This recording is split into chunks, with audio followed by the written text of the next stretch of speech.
Assalamualaikum warahmatullahi wabarakatuh dan selamat pagi Ibu.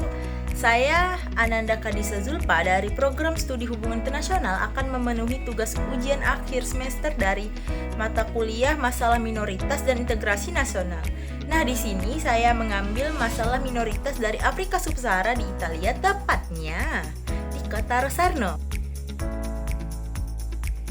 Belum masuk ke masalah utamanya, saya mau menjelaskan sedikit tentang Afrika Subsahara. Afrika Subsahara adalah istilah yang digunakan untuk menggambarkan negara-negara di benua Afrika yang tidak dianggap termasuk Afrika Utara. Nah, di Afrika Subsahara memiliki berbagai etnis, dari Afrika Barat hingga Afrika Selatan.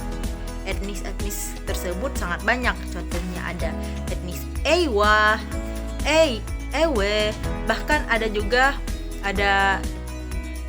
Togo, dan banyak lagi.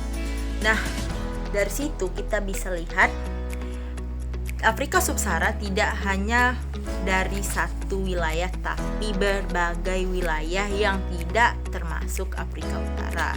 Di video sebelumnya juga saya sudah menjelaskan bagaimana imigran Afrika Subsahara ke Italia melalui Laut Mediterania dan sampai di Pulau Lampedusa, tentang cara integrasi Afrika Subsahara ke Italia.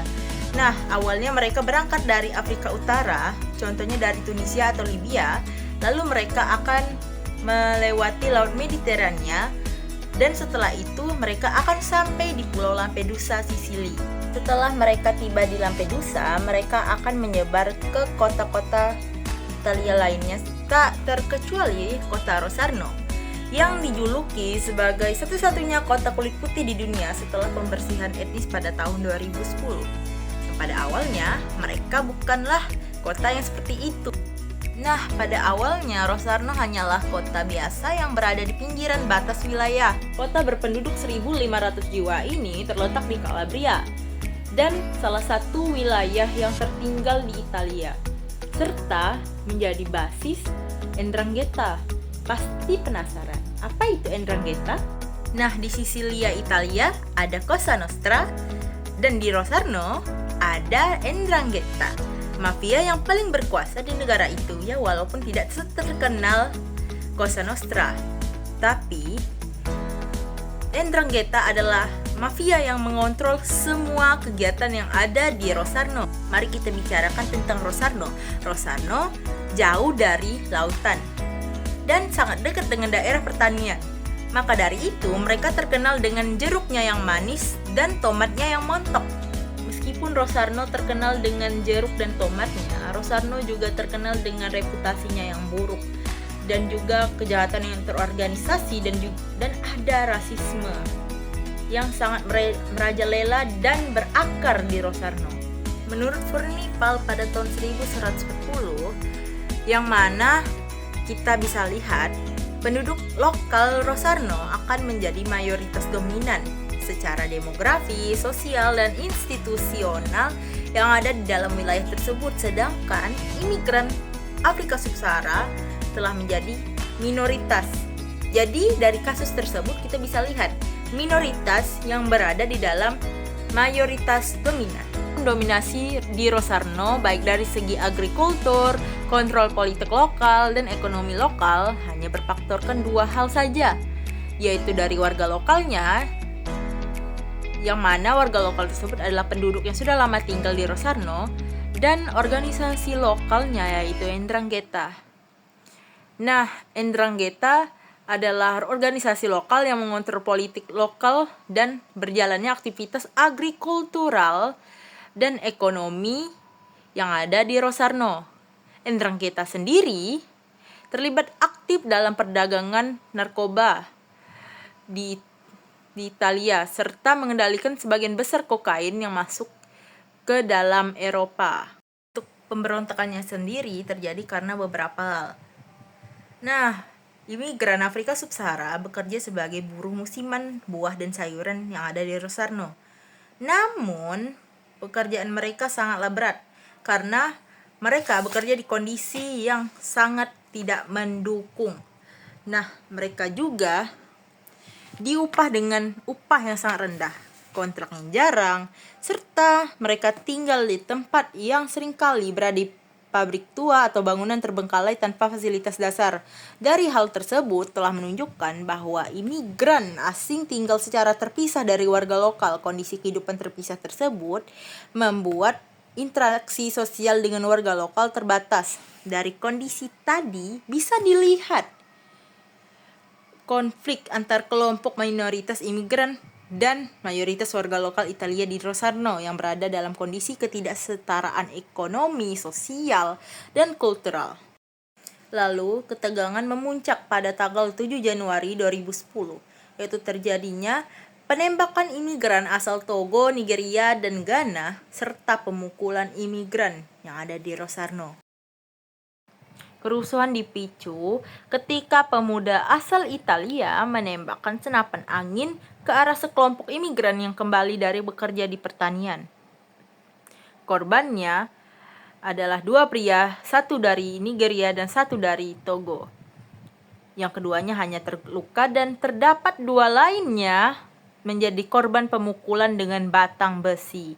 Ya, pada malam saat kerusuhan rasial tersebut mencengkram kota Rosarno, Italia Selatan, di jalan utama dekat dengan bangunan tak terpakai yang menjadi tempat tinggal ratusan buruh tani keliling dalam kondisi kumuh, terdapat 100 warga lokal setempat yang bersenjatakan batang besi dan tongkat kayu menjaga jalan ilegal tersebut. Nah, bagaimana para imigran untuk pulang jika jalan mereka telah dihalau seperti itu? Pada awalnya, kekerasan-kekerasan tadi hanya terjadi di daerah terpencil. Ternyata beberapa juga terjadi di Rosarno, tepatnya di ibu kotanya, khususnya di dekat gedung apartemen, toko, dan kamera pengawas. Korban selanjutnya adalah Ben Gian, pria berusia 31 tahun asal Ghana, diserang di siang bolong di Italia. Nah, menyusul insiden pertama, lebih dari 100 imigran mengamuk di kota itu pada Kamis malam. Ada yang memecahkan jendela mobil dengan jeruji besi, membakar tempat sampah dan mobil, serta bentrok dengan polisi yang menggunakan perlengkapan anti huru hara.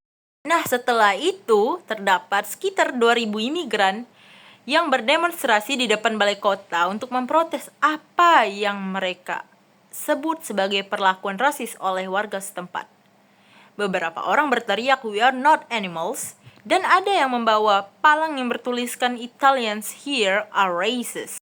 Berdasarkan kasus tadi, saya mengambil dua teori. Yang pertama adalah teori frustasi atau agresi. Bisa dilihat dari imigran yang frustasi karena lingkungan hidup dan lingkungan pekerjaan mereka serta tempat kerja mereka, dan juga diskriminasi yang mereka dapat dari warga lokal setempat. Nah, yang membuat mereka melakukan aksi protes ataupun kerusuhan.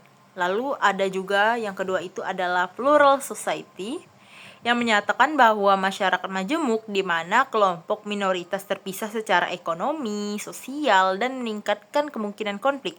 Pemisahan tersebut menciptakan persaingan, ketegangan sumber daya, bukan integrasi.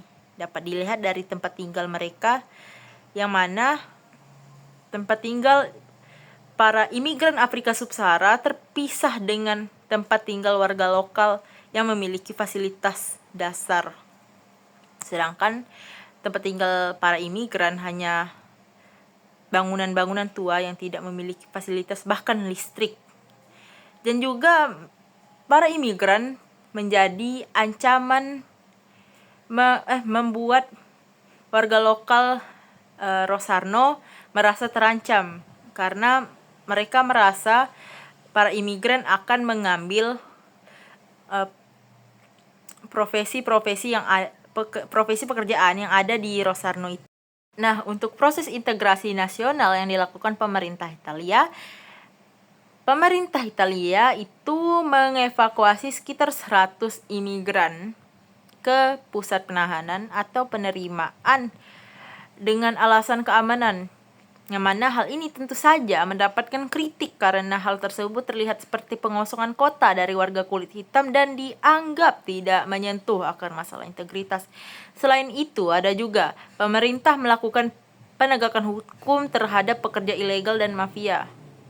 Dan yang terakhir, pemerintah Italia mementingkan hak-hak imigran yang ada di Rosarno. Lalu, dalam konteks state building dan nations building, pemerintah Italia merespon dengan memulihkan penegakan hukum yang lebih adil dan konsisten.